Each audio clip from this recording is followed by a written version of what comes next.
hello फ्रेंडসকল আজি মই বনাম বগৰীৰ মিঠা আচাৰ আৰু এয়া শুকাই ৰখা এই বগৰীখিনি ঠাৰি গুচাই লৈছো আৰু এটো মই কেনেকেনো মিঠা আচাৰ বনাও চাওক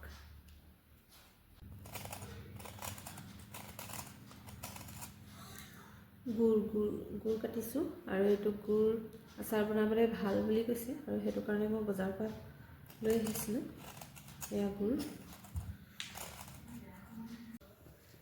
বগৰী আচাৰত এয়া দিবৰ বাবে ঘৰত যি আছে হেয়াকে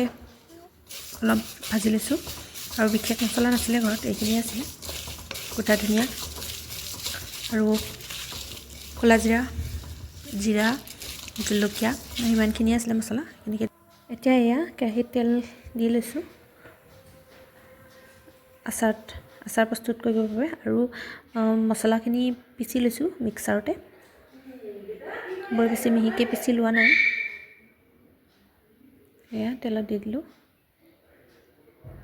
আৰু এইখিনি অকন ভাজি লৈছো আৰু ইয়াৰ পিছতে মই বগৰীখিনি দি দিম আৰু বগৰীখিনি দিয়ে এয়া মই দি দিছো কাটি লোৱা গুৰখিনি আৰু আমাৰ ঘৰৰ কাষতে পোৱা বগৰী এজোপা আছিলে আৰু সেইটো কাৰণে মই অলপ সৰকে প্ৰস্তুত কৰিব লৈছো যাতে আচাৰখিনি বগৰীখিনি আমি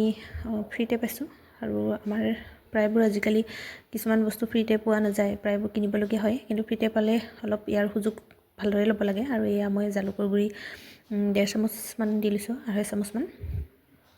সৰু চামুচে দি যাতে মিঠা জ্বলা অলপ ফ্লেভাৰটো থাকে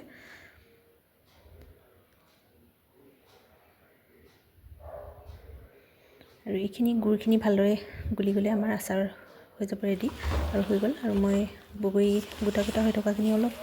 ভাঙি দিছো যাতে মছলাখিনি ভালকে সোমাই যায় আচাৰত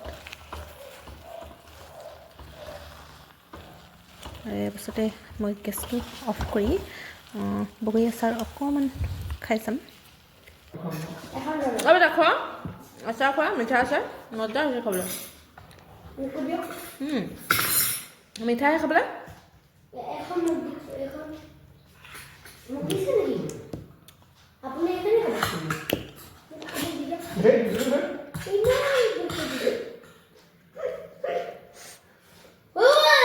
মই বগৰী আচাৰ খাইছো দেই